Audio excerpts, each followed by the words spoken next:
ஆண்டவரும் இரட்சகருமாக இருக்கிற இயேசு கிறிஸ்துவின் நாமத்தினாலே அனுதின வாழ்வின் மன்னாவின் நிகழ்ச்சிக்கு உங்கள் அன்புடன் வரவேற்கிறேன். கர்த்தர் தாமே உங்களை ஆசீர்வதிப்பாராக. இந்த நாள் வேதத்தை நேராக திருப்பிக் கொள்ளுவோம். சங்கீத புஸ்தகம் 20ஆம் சங்கீதம் முதல் வசனத்துக்கு நேராக நாம் திருப்பிக் கொள்ளுவோம். வசனம் இப்படியாக சொல்லுகிறது: ஆபத்து நாளில் கர்த்தர் உமது ஜெபத்தை கேட்பாராக. யாக்கோப்பின் தேவனுடைய நாமம் உமக்கு உயர்ந்த அடைக்கலமாக இருப்பதாக.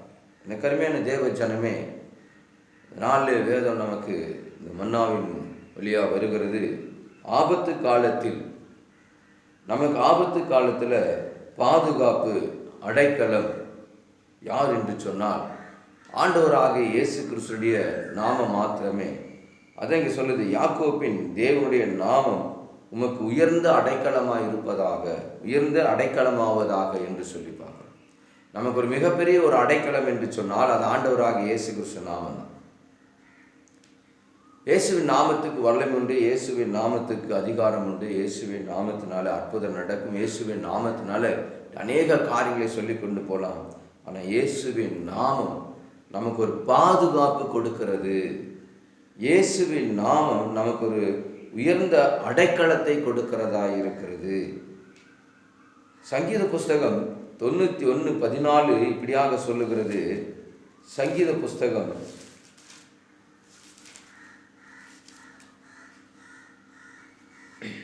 91:14 அவன் என்னிடத்தில் வாஞ்சையாய் இருக்கிறபடினால், அவன் என்னிடத்தில் வாஞ்சையாய் இருக்கிறபடினால். எனக்கு அருமையான தேவ ஜனமே, நாம் கர்த்தரிடத்தில் வாஞ்சையாக விருப்பம் உள்ளவர்களாக அவருடைய நாமத்தை தேடுகிறவர்களாக நாம் இருக்க வேண்டும்.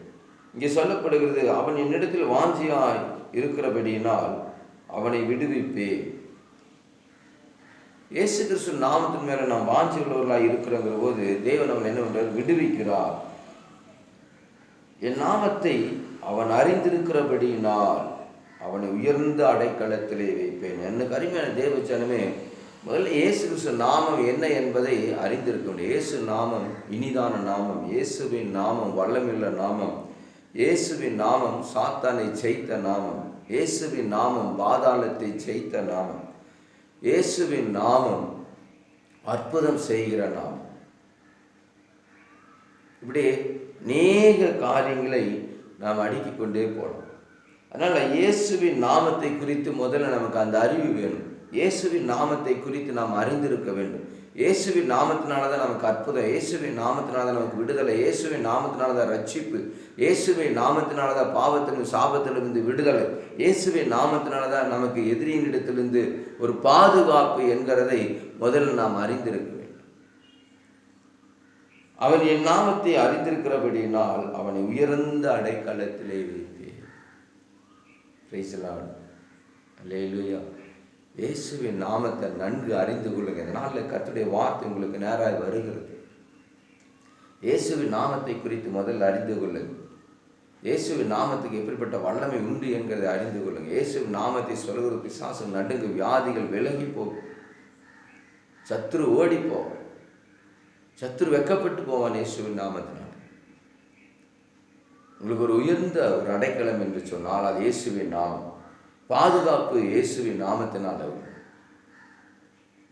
யோபு இப்படியாக சொல்லுகிறான், யோபு பக்தன் இப்படியாக சொல்லுகிறான். வாசிங்க, யோபு 13வது அதிகாரத்தில் 15வது வசனம் இப்படியாக சொல்லப்படுகிறது.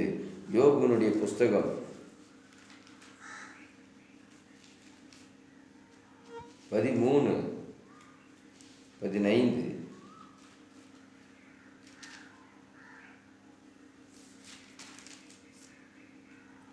அவர் என்னை கொன்று போட்டாலும், இங்கே யோபு பக்தன் சொல்லுகிறார், அவர் என்னை கொன்று போட்டாலும் அவர் மேல் நம்பிக்கையாயிருப்பேன் என்று சொல்லுகிறார். யோபு பக்தனை குறித்து பாருங்க, எவ்வளவு இயேசுவின் நாமத்து மேல நம்பிக்கையாயிருக்கிறான் என்று சொல்லி.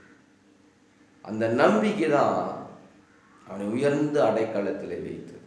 அவனுக்கு நல்ல ஒரு பாதுகாப்பை கர்த்தர் கொடுத்தார். எனக்கு அருமையான தேவ ஜனமே, இதை பார்த்து கொண்டிருக்கிறவர்களே, உங்களுக்கு ஆபத்தின் நேரத்தில், உங்கள் பிரச்சனை நேரத்தில், தீங்கு நேரத்தில்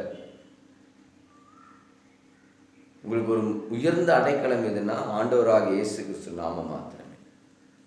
இந்த இடத்துல யோபு அவருடைய நாமத்தின் மேலே முழு நம்பிக்கையாக இருந்தான். தேவனுடைய மேலே அவன் முழு நம்பிக்கையாக இருந்தான். அதனால தான் அவர் மேல் நம்பிக்கையாக இருப்பேன், அவர் என்னை கொன்று போட்டாலும் முடிவு பரியந்தமும்